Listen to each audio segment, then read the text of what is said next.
So I do want to get to what you just alluded to, which is a bit about, what are we seeing out there these days? I don't want to give like full exact numbers of where exactly your term sheets are, where your contracts are. I don't think that's fair to us or to locums agencies, or to hospitals really.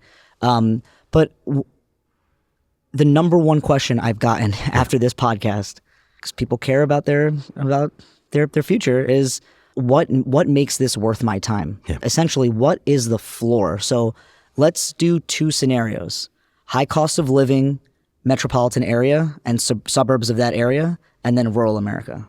Okay, and then Kavi can add the third piece, which is OBL, which only if you are comfortable with, because I know you deal directly with physicians and most of those. Absolutely. Yeah.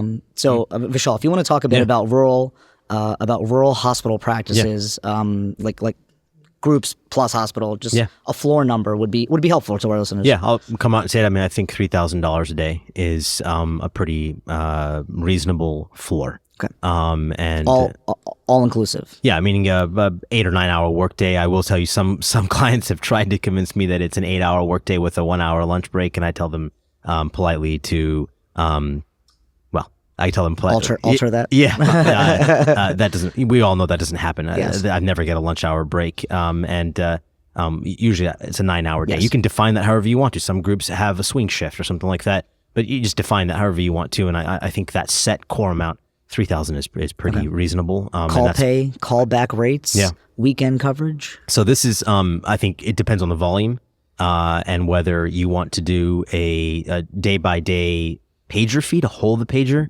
or just a flat rate for whether you get called in or not. So you have to kind of make that decision based on the volume. And I tend to, many of my clients who are new, and that's when I'm usually starting the contract and writing the term sheet, I don't know what their call is really like. And so I tend to work with a daily rate, daily pager fee, and then a callback rate. And the great thing about doing that is I often bleed the callback rate, which is me coming in for an overnight emergency, with an overtime rate, and I just make them the same. Okay. So, I've seen the gamut for weekday call, but I think $350 to $450 a night to hold the pager is a pretty respectable fee. And then, just like our diagnostic colleagues, $400 an hour for anything you're doing outside of normal work hours is a pretty healthy rate. And I am a full-time guy, so I'm full-time locum, so I'm more concerned about sustainability. And I tend to come back to my clients. And so for me, that I'm thinking about how can I make this to where it works for me and it works for them. Mm-hmm. Other people who maybe just work 1 week period, or maybe much more infrequently, for them, there's a high upfront cost and a lot of stress knowing that you'll never get the dividends of being there many, many times. So you may change the rate for that. And then my weekends are valuable. And I think that this is one place that many of us undersell ourselves, and I'm beginning to learn that maybe even I do myself. I think $1,200 a weekend day per day is for 24 hour for 24 hour holding that coverage. pager. And I tend to work with most of my clients to cover diagnostic work as well. That's something that I'm even exploring myself because I'm realizing I'm working a lot, and it is very different to just cover the pager versus read diagnostic and be on site and then handle the IR emergencies as they come. Yes. Very different stress level on the following week in terms of how rested you are. Mm-hmm.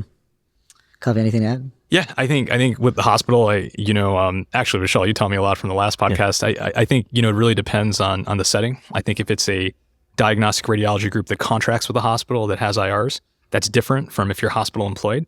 I've gravitated only to hospital employed models because I find that it's actually more lucrative. Yeah. For the locums IR. I think it's just better. From that standpoint, I think, I agree with the floor. I think if you're going to travel anywhere to provide a service in this current market, you shouldn't accept anything less than that. I think the ceiling could be a lot higher. Absolutely. And to give, Are you paying your own way? Are you renting your own car? I do. I pay my own expenses. I expense it. LLC. We got that. Yeah. We talked about that last time. And if I could just add on that, I've done both, where I have the client reimburse me for all expenses. I think the hospitals are fairly familiar with that, but the private groups sometimes just want a lump sum figure, and you take care of that on your own. Yeah. Sure. Exactly. So anyone who's not familiar with the structuring and what these guys are talking about, please listen to the first episode. Yeah. Definitely. Lots of good pearls there. So I think, I think the ceiling could be a lot higher. I think just to put this out there for, listeners based on my conversations with, founders of recruiting companies, staffers, these guys are charging somewhere on the order of $6,000-$7,000 a day, roughly. Okay. Wow. With 30 to 40% profit margins. So you can just do the math and kind of see where that runs in.